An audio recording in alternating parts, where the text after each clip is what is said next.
Hello and good evening. It is November 8th, 2018. And today I would like to take a little bit of time to discuss physical healing. Now, this video here is for Monica Rain. She did request that I speak on this particular topic, so I'm going to take the time this evening to do that. Now, I'll have to say from the beginning, this is probably going to be a little bit long-winded and may run for quite some time. So if you're not up to it, then you can skip this one. But if not, there's going to be a lot of good data involved or regarding healing, I should say, or physical healing in particular. Now, I will say from the offset, I am not a medical professional, so please do take what I have to say with a grain of salt. It is based upon my own research, in particular viewpoint and opinion on this matter of physical healing and medicine and what's going on in today's day and age. So please keep that in mind, and always, if you have a medical issue in particular, please do your own research and make your own choices and determinations, as well as please seek reputable medical advice if you in fact do have a medical issue. Now, with that being said, we'll go ahead and get into this topic. Now, what I'd like to say first of all is that we are not in the business of doing hands-on healing. We are not in the business of healing people, period. Now, it is known that upwards of 70% of mankind's illnesses or perceived illnesses or predisposition to illness is psychosomatic in nature.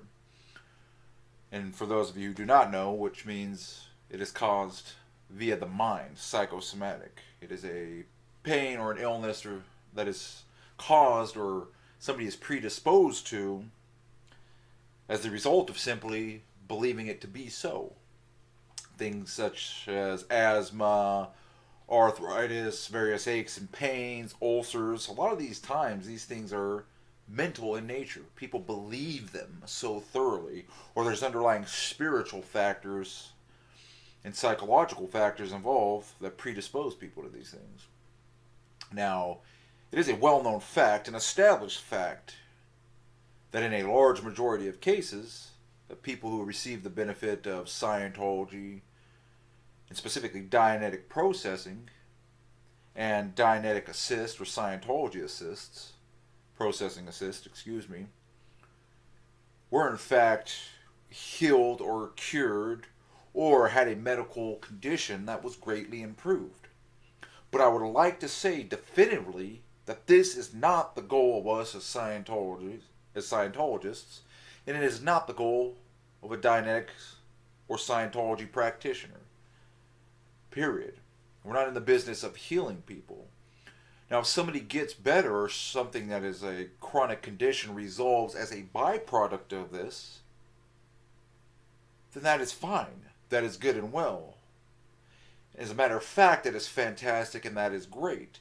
It can also ease somebody's suffering with things such as touch assists, or you can make somebody less predisposed to being ill because their awareness, their intelligence, and their ability to take care of themselves and others and react in dangerous conditions or circumstances can help improve their survival and all these things very greatly. Now, with that being said, are things such as hands-on healing, healing from a distance, even prayer, things of these nature, are they productive of or conducive of healing people? And the answer is ultimately yes. But these are subjects and things that branch way far into parascience and parascientology, for that matter. And again, it is something that we don't have a lot of information and data on, or even experience with. You have to remember that a lot of these biological systems and things in the body are complicated beyond belief. And it would stand to reason that if there were things, and there are, But if there were a uniform ability to practice hands-on healing or spiritual healing or things of these nature, understanding these infinitely complex systems would more than likely be a necessity.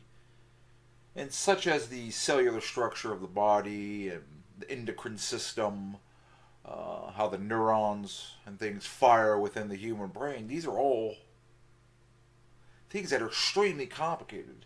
They're astronomical in number as far as the variation of their different factors involved that come together as a whole to produce what we know as an organic body and its various organic systems. And we just simply do not at this time even have the capability or capacity, mentally or otherwise, to conceive those things. So if that is a necessity that this is all based upon or hinges upon being able to do or heal other individuals or spiritual beings, then unfortunately we have not gotten to that point of spiritual and or mental or otherwise organic development or scientific or technological development to achieve those things. And there is a lot that is now known, ladies and gentlemen, as far as health is concerned, that for one wasn't even a factor in the 1950s, 60s, and 70s. And of course is new data that is coming to light. I'll give you a prime example. Now, and this is unfortunate because a lot of Scientologists and Dianeticists have drawn the conclusion that when somebody's ill, oh, it must be a spiritual factor. That it couldn't possibly be physical. Oh, you're not high-toned enough. Or you're so high-toned, you should never get ill. That's kind of asinine and stupid when you think about it. Somebody falls down and snaps their leg in half. Right? You're not going to sit there and process somebody and say, oh, yeah, mock up a leg a couple million times and the bone's just going to fuse back together and you're going to be fine. That is the stupidest thing I've ever heard. Or at least it's up there with them. Now,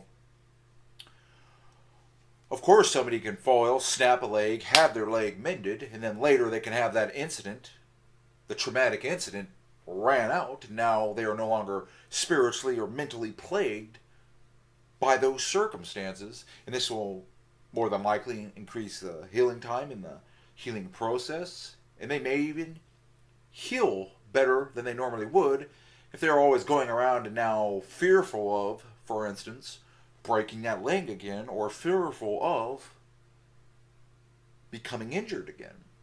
Now you can remove that aberration, you can remove that fear, and then of course somebody's not as predisposed in the future to getting ill either, and they'll probably mend better in present time or shortly after this accident occurs. That is just false data, ladies and gentlemen. There are things, for instance, organic damage, there's broken bones, hormonal system imbalance, endocrine system imbalance. Of course, there's organ failure. And these things must be taken seriously because the definition of Dianetics was diagnose, what the mind is doing to the body, and that also, ladies and gentlemen, or the spirit is doing to the body, that, ladies and gentlemen, is a two-way street. You follow me? We wouldn't get engrams and things of this nature in the first place, in facsimiles, if we weren't predisposed to unconsciousness, which happens 95% of the time on a physical basis. You hit a guy over the head with a stick, he's physically unconscious, now he gets an engram. Right? We would not be predisposed to catching these things, at least in this day and age or in present time, or where we currently exist in the universe, if it doesn't hinge upon physicality. Now we may be in bodies, being bodies, think we're bodies, and these are just all byproducts, but nonetheless, we can be affected by the body being affected and vice versa. The body can be influenced and affected by the spirit and or the mind. So to think that these things do not or cannot affect us, or they are just simply a result of things that are strictly spiritual, is false data. It is false data. For instance, a virus, HIV for instance, is HIV spiritual en route? No. Somebody catch the HIV virus.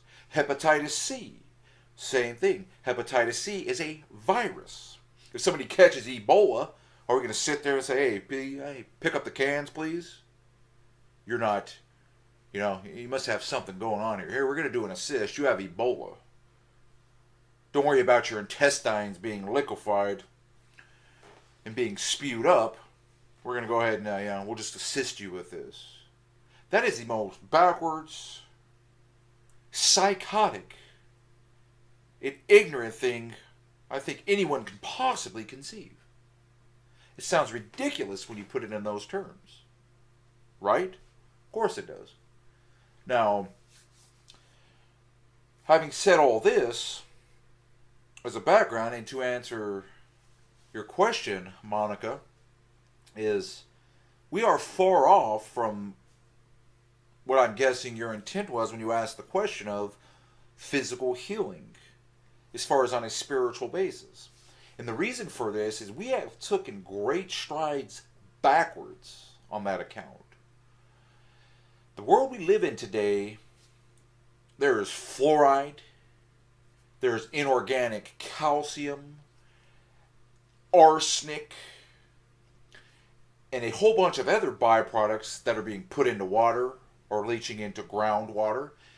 And one of the oddest things is there is a gentleman by the name of George Weber, I believe is the gentleman's name, or the last name Weber anyway. And he's one of these proponents of drinking distilled water. And everybody says, oh, no, you will die. You'll die. You drink distilled water. It's going to leach necessary vitamins and minerals out of your body. And so I was listening to this gentleman's data about 9 months back. The gentleman had good data, good research, but he's the only one speaking about this. You're saying that, hey, drinking distilled water has incredible detoxing effects. It has helped people with arthritis, mineral deposits within the body, kidney stones they had lost. People had also lost a great deal of weight. And the basic theorem behind that, which there is sufficient scientific data to back up, is that the purer water is, and the less purities thus distilled water has in it, the more of a electromagnetic polarity effect that it has. Because anything that is inorganic within our body, ladies and gentlemen, believe it or not, in our body is, I believe, about 87% water, well, within that range anyhow, then anything that is considered inorganic within the body has a negative electromagnetic charge. And distilled water has a very, very positive electromagnetic ionized charge. So what happens? You drink this, and of course it would gradually flush a lot of inorganic impurities out of your system. Now people say, oh, no. And it's almost laughable if you go look up this, and this gentleman pointed me to this, and he was absolutely correct. You go and you look up the data on this, there is one medical article, one by one doctor, and one only, that makes this claim. There's no further scientific data or research to back up that this is harmful. And in addition to this, I myself personally have drank nothing but 100% distilled water for over 9 months. Zero and no negative side effects whatsoever. And recently I had my bone density tested. So of course there's no organic, or I'm not losing any vitamins and minerals. Which is asinine again, ladies and gentlemen, because people, as a matter of fact, we only assimilate about 1% of all vitamins and nutrients from water. Water does not have vitamins and nutrients in it. It does not have minerals either. Yeah, it has a big old chunk of chalk in it, but that's about all. That's literally what you're drinking. Oh, but it's calcium. You need calcium. No, ladies and gentlemen. These are inorganic. If you go look up the definition of organic and inorganic minerals, it says it within. It's within the definitions themselves. That the body can only assimilate a very, very small portion of inorganic material, such as calcium and things like this, and this is why you will find that in the calcium and magnesium formula, we add vinegar or acetic acid, excuse me. When that is present, lime juice, vinegar, things like this in the diet, we can usually assimilate about 1% of those. But other than that, all the organic vitamins and minerals that the body needs are gotten from foods. More natural, the better. Now, I got off on that tangent about distilled water because this just goes to show there's all that stuff being dumped into the water supply. Right? And again, somebody's physiological ability to think, there's the pineal gland within our mind. Now, it's associated if you adhere to this type of thing, but it is and has been scientifically associated with our ability to visualize things and etc. Now, if that holds true, which there's no reason to not believe that, that may affect how we mock things up, how we visualize things, and thus how we can react under processing conditions. Because again, like I said earlier, it's a two-way street. What happens to the body, in turn, can happen to the spirit, or to the thetan. And the pineal gland within the brain, ladies and gentlemen, is not behind a blood-brain barrier. Right? So what happens is, if you see x-rays, a lot of people have a big solid, it looks like a piece of chalk in the middle of their head. Because what happens is gradually over time, this inorganic calcium that's mainly in groundwater calcifies that thing. It calcifies this pineal gland. And the pineal gland is also very crucial in regulating the hormonal balance in the body. Okay? And another discovery that is very, very recent within the last about 3 years, and this is incredible. Now, there's been a lot of talk about, Scientology and specifically Dianetics about psychotics, mentally ill, for instance, schizophrenia and things like this. And of course, we stay completely away from psychiatry. And the reason we stay away from psychiatry is, and nobody believed me when I said this in the 50s. I say, psychiatry is mankind's enemy. Nobody believed it then. They still don't now. I don't even know why these people are allowed to practice medicine, which they don't. They have a Doctorate of Arts degree, by the way, if you want to check that. So, they're not even considered a mainstream science. They're not a scientific discipline.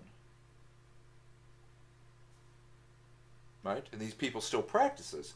But that mentality, that psychiatric mentality, has now leached over into the scientific community. You have doctors that are just, let's treat symptoms. You have more people on opioids, medication that they do not even know or realize the long-term effects of, lowering blood pressure, all these things which have detrimental side effects to people. All right? The reason I bring this up is because there is a gentleman that's in California currently. He works out of Encino. He's an let's see if I pronounce this correctly.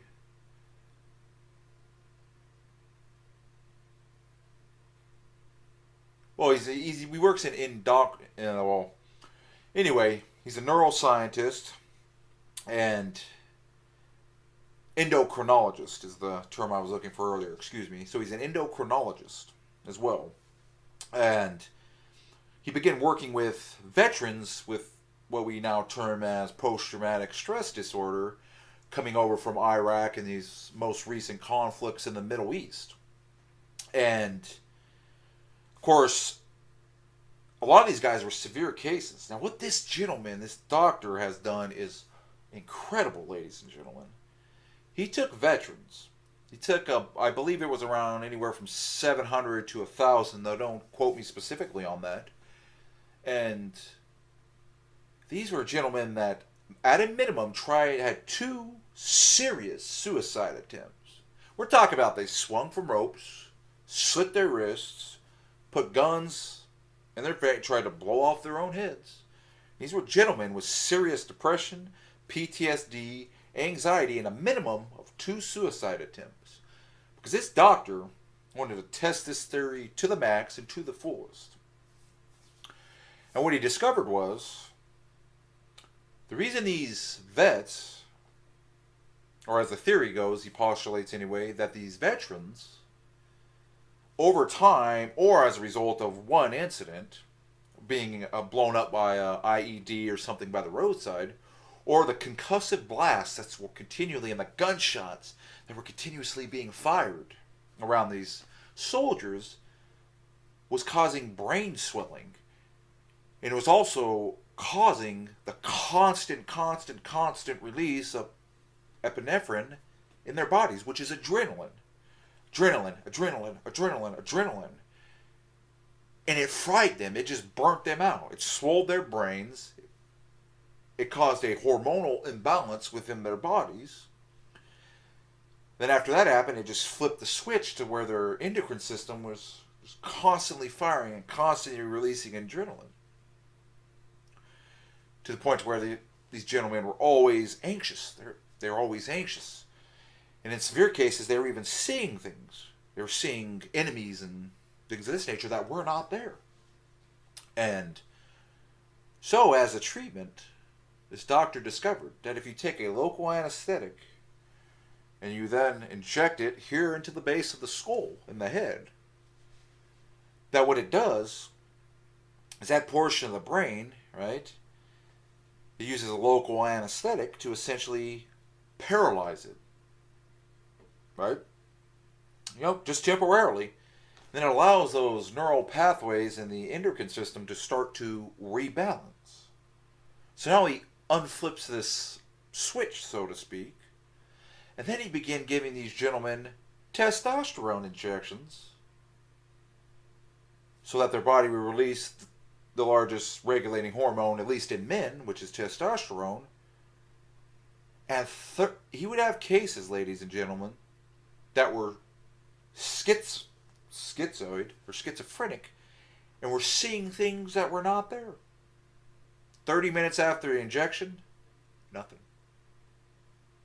In all 1,000 cases, with 2 serious suicide attempts, a year later, over 70% were completely off all psychotropic medication and were exhibiting 0 symptoms of anxiety, PTSD, seeing things that were not there. 0. And a good large percentage of these were after one single injection. So this was albeit a bit of a synthetic method for doing this, but a whole holistic method nonetheless. And again, that is something that's being attacked in men. Testosterone. Birth control completely ruins women. They give them excess amounts of estrogen through means of birth control to stop their natural menstrual cycle so they cannot then conceive children, which again creates depression, anxiety, anger, weight gain, all as a result of what they term these pharmaceutical birth controls. So men are being attacked, and then again, a lot of this leaches and gets into water. And what most people don't know is estrogen, the medications that people take are then urinated. They're flushed down the toilet. Then they later end up in groundwater. Now they treat this water. They remove the human waste out of it. But that does not remove estrogen, blood pressure pills and medications, the byproducts of opiate medication that people are taking. All that stuff is leaching into the water and poisoning people. And again, 70% of the water filters that are on the market do not even begin to address these things. And this is, again, one of the main reasons why I personally switched to distilled water, and a lot of people are starting to do that. Because they're finding that even these quote-unquote purification processes that are used from bottled water companies are not much better either. And there's another amazing discovery that a gentleman has, or was, elected for a Nobel Peace Prize, and then it was very quickly suppressed. But I believe he's a French scientist, several years ago, discovered that water, ladies and gentlemen, has its own memory. And what do I mean by that? Is he took a specific medication and then in solution, he diluted it. Right? And I believe he diluted this thing all the way down to billionths nanograms, so billionths of a gram per part of water. And it was found that the water, since it had this, lack of a better term, memory, even being diluted 1 billion times over, had the same medicinal effect of the medication that was initially in the first batch of water that was then later diluted. And what does this mean? You take an aspirin, put it in a, say you take an aspirin, you put it in 4 ounces of water, and you dilute that 4 ounces of water 1 billion times over. Every person that drinks that thereafter has the medicinal effect of the initial aspirin that was dropped into the 4 ounces of water. That is an incredible discovery. But again, like I said, it was quickly suppressed. And the reason I believe it was quickly suppressed is if that data is true as it was presented, then we are being poisoned, ladies and gentlemen. We are being poisoned to such an extent and beyond a degree, it is inconceivable. This would literally mean anything if water has this quote-unquote memory that is poured into it is pretty much affecting us on some level. All the byproducts of chemicals, pesticides, medication, all the aforementioned things earlier, are then getting into water, and since this water has been determined to have a memory, there is no diluting it. It has the same effect as it would have at the source. Or at least some nominal effect that it did at the original source.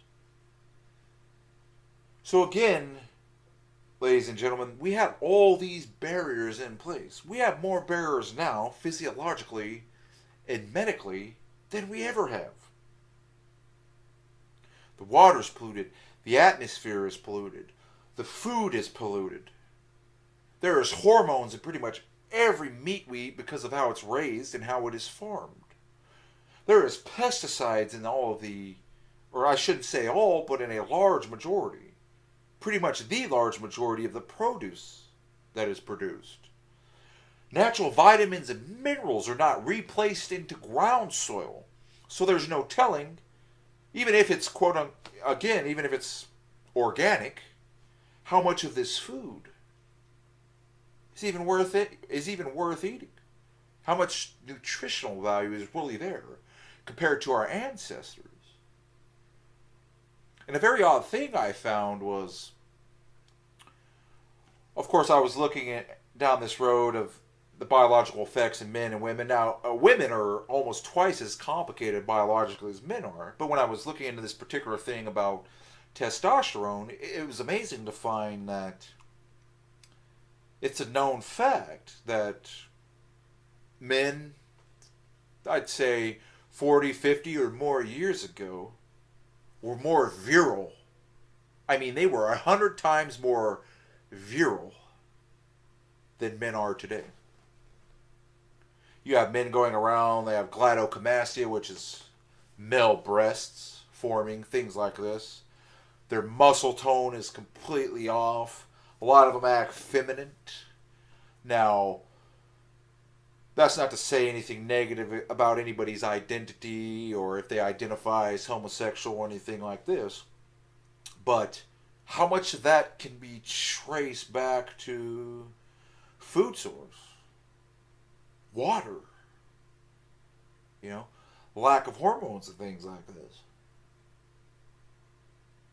Because men over 100 years ago, they didn't nearly eat or have access to the same quality of things we do. Yet the physical feats these men could do were incredible. Well, that applies to women as well. Equally, there were women that could do much the same thing. But now people are much weaker. They're more docile. They're more depressed. They're more suspicious. And how much of this relies upon people's health and well-being may never be known. The extent of it may not be known or realized for hundreds or thousands of years. And again, I'm saying this to answer Monica's question that was posed, is about physical healing. We first need to get our house in order as far as what we eat, what we drink, what's being done to the environment, and medicine as a whole.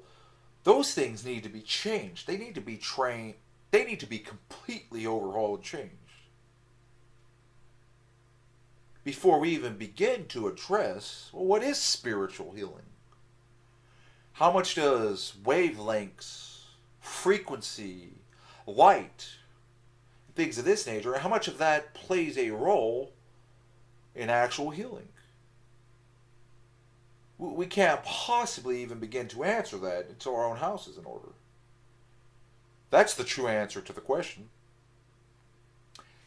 Yes, there's things as hands-on healing. There's gurus in the East, the old Eastern mystic schools and the ancient mysteries of the East. Yeah, the guy could stick a bone in his nose and it won't bleed.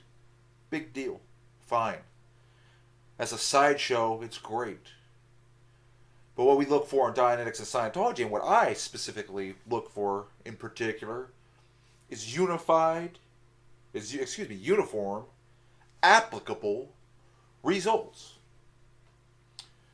Now, if processes and procedures or data can be discovered and then applied that allows us to spiritually heal people on a uniform basis, that would be incredible. And how I wish it were that easy. If that were the case, hey, I'd be off somewhere, some third world country, signing people up. Oh yeah, here. Just mended your broken leg. Thank you very much. How would you like to hear about this thing called Scientology?